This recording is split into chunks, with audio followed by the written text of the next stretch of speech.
guys, welcome to my channel. So for today's video, ituturo ko sa inyo ang tamang pag-blend ng skin tone gamit ang graphite pencil at makeup brush. This is part 1 pa lang guys, bale skin tone tutorials pa lang ito. Kasunod kong video na i-upload ang hair tutorial naman. At kung bago ka lang sa channel na ito, kindly consider to subscribe and hit the notification bell para lagi kang updated sa sunod kong video na i-upload. So, simulan na natin.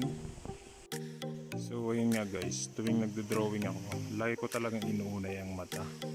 Para sa akin doon ako comfortable eh. Kayo ba guys, anong inuuna nyo? Kasi wala namang basehan niya kung ano yung inuuna eh. Basta kung saan komportable eh, yun yung gawin mo. Kapag nag-shade ka naman sa mata, dapat light lang yung paghagod ng lapis mo sa papel. Kasi yung mata ng tao guys, diba, hindi naman lahat dark na dark, meron ding part na light.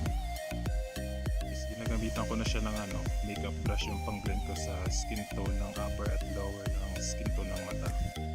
Tapos yan, gagamitan na natin siya nitong 8B na black stapler para sa mga dark parts ng eyeball. Tapos sa mga medyo hindi naman ganun ka dark yung line, ginagamitan ko siya nitong 3B na blue. Guys kapag sa mga dark parts, huwag kayong matakot na maglagay ng mga matataas na number ng lapis tulad ng 8B at saka 10B. Dati kasi takot na takot akong gumamit ng 8B at 10B.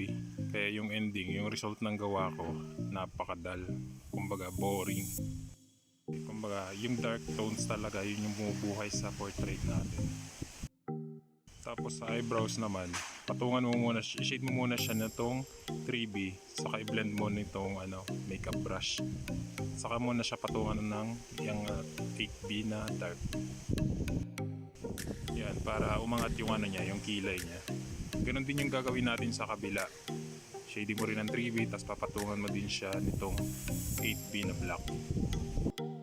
Tapos ayan, kapag nag-shade na tayo ng mga skin tone, dapat yung hawak mo sa lapis, yung sa dulo lang, para light lang yung light lang yung may niya sa papel, hindi magasgas yung papel, para pwede mo pa siyang patungan kapag gumawa, gusto mo pa siyang patungan, kailangan maging dark talaga yung kulay niya.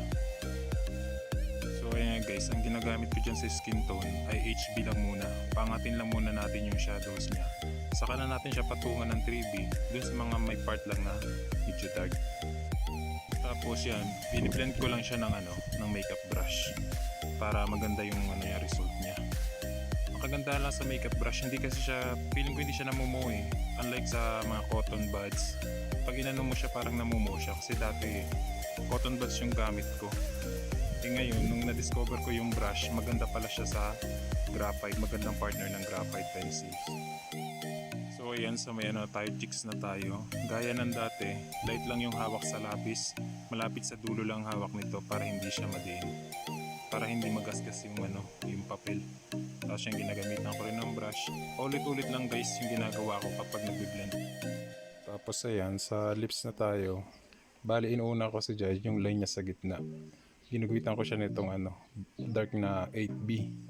Tapos sinishade ko muna yung upper tsaka lower lips ng HB, tapos sabay blend nitong makeup brush. Tapos yung mid-tone shadow ng lips, ginagamitan ko siya nitong 3B para mag-dark siya ng konti. Tapos blend nyo ulit siya ng gamit yung makeup brush. Tapos dyan naman sa dark na yan, gamitan mo siya ng 8B at saka 3B, tapos i-blend mo rin ng brush. Basta guys lagi nating titingnan din yung reference natin. I-balance natin yun kung gaano siya ka-dark or ka-light. Dapat siya, balance siya para umangat yung drawing natin.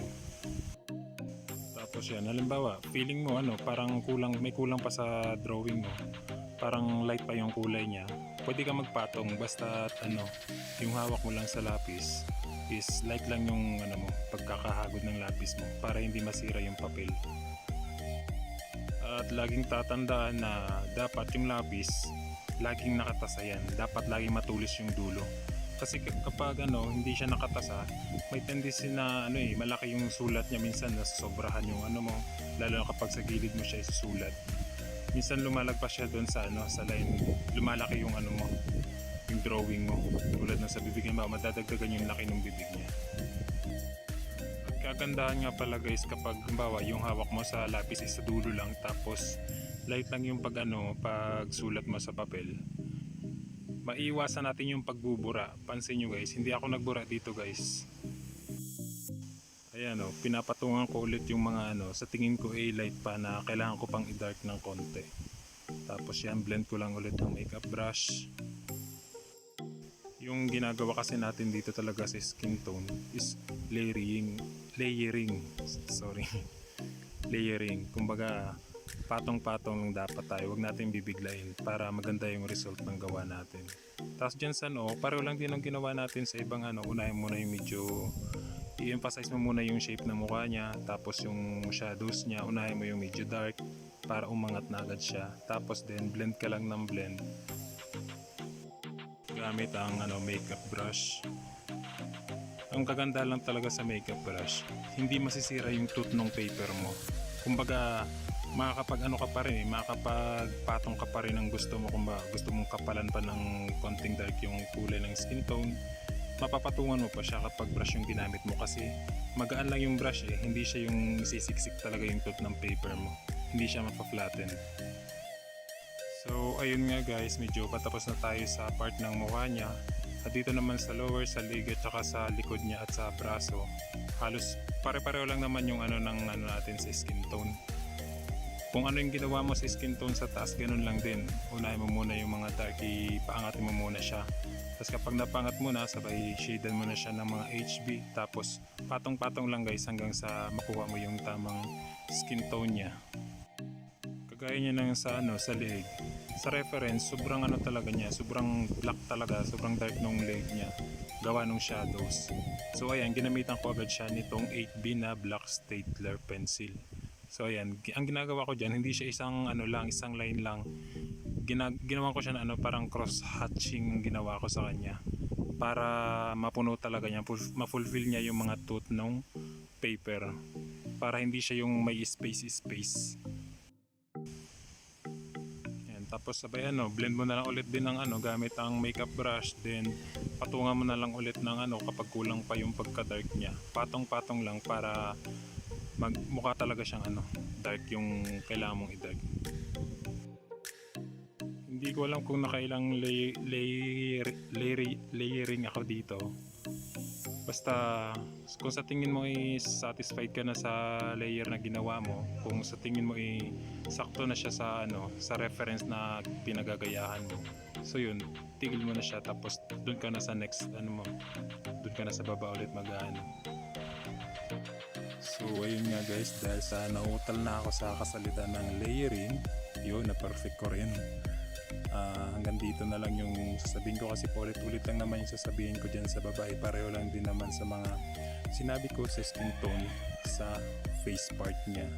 So ayun guys, maraming salamat sa inyong panunood.